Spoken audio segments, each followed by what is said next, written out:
राधे राधे। जय श्री कृष्णा। बाके बिहारी की जय। आज मैं लड्डू गोपाल से जुड़ी कुछ रोचक बातें आपको बताऊंगा। लड्डू गोपाल की छाती पर बने चरण चिन्ह के पीछे की कहानी का रहस्य क्या है, आइए आपको बताता हूं मैं। भगवान श्री कृष्ण के विग्रह लड्डू गोपाल की छाती पर चरण चिन्ह किसका है और यह चरण चिन्ह उनकी छाती पर क्यों अंकित है। ये चिन्ह भगवान श्री कृष्ण के बाल स्वरूप लड्डू गोपाल और युगल स्वरूप सभी में चिह्नित होता है। आइए जानते हैं इसके पीछे की रोचक कहानी।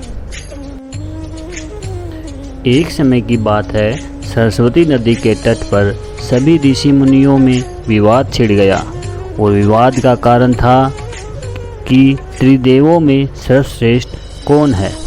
ऋषियों को जब कोई समाधान न मिला तो ऋषियों ने श्रेष्ठ भृगु ऋषि को जानने का दायित्व सौंपा गया कि वह पता लगाए कि त्रिदेवों में श्रेष्ठ कौन है।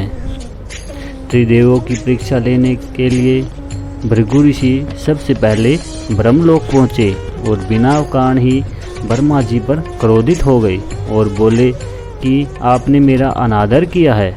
ऐसा सुनकर ब्रह्मा जी को बहुत क्रोध आ गया और ब्रह्मा जी बोले कि तुम अपने पिता से आदर करवाना चाहते हो। भृगु, तुम कितने बड़े विद्वान क्यों न हो जाओ, तुम्हें बड़ों का आदर करना नहीं भूलना चाहिए। इस पर भृगु ऋषि बोले, क्षमा कीजिए भगवान, लेकिन आप क्रोधित हो गए। मैं तो बस यह देख रहा था कि आपको क्रोध आता है कि नहीं। बाद भृगु ऋषि महादेव की परीक्षा लेने कैलाश पर्वत पहुँचे और वहां जाने पर उन्हें पता चला कि महादेव ध्यान में लीन हैं। उन्होंने नंदी से कहा, महादेव को मेरे आने की सूचना दो। इस पर नंदी बोले कि मैं ऐसा कार्य नहीं कर सकता कि वो क्रोधित हो जाएंगे। इसके बाद भृगु ऋषि स्वयं वहां पहुंच गए और महादेव का आह्वान करके बोले कि ऋषि मुनियों के लिए तो आपका द्वार सदा खुला रहता है महादेव। भृगु ऋषि की आवाज़ से महादेव को ध्यान भंग हो गया और महादेव क्रोधित होकर बोले कि भृगु, तुम्हारी मौत तुम्हें यहाँ खींच लाई है, मैं अभी तुम्हें भस्म कर देता हूँ।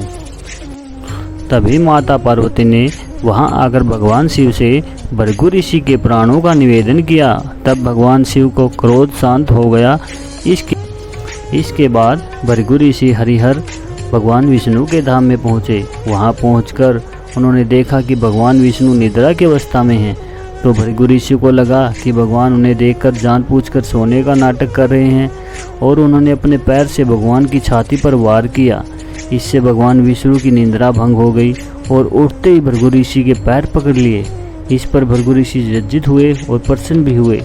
इसके बाद उन्होंने भगवान श्री हरि को त्रिदेवों में सबसे श्रेष्ठ सतोगुणी घोषित कर दिया। भृगु ऋषि के द्वारा मारी गई लात से उनके चरण चिन्ह भगवान विष्णु के स्वरूप और उनके विग्रहों की छाती पर मौजूद हैं। ये चरण चिन्ह लड्डू गोपाल युगल स्वरूप समेत सभी विग्रहों की छाती पर मौजूद हैं। आपको मेरी कहानी लड्डू गोपाल जी की छाती पर पद चिन्ह जो लगे हुए हैं उसके बारे में जानकारी प्राप्त हुई। कैसी लगी? अगर अच्छी लगी तो वीडियो को लाइक, शेयर और सब्सक्राइब करना। राधे राधे। जय श्री कृष्णा।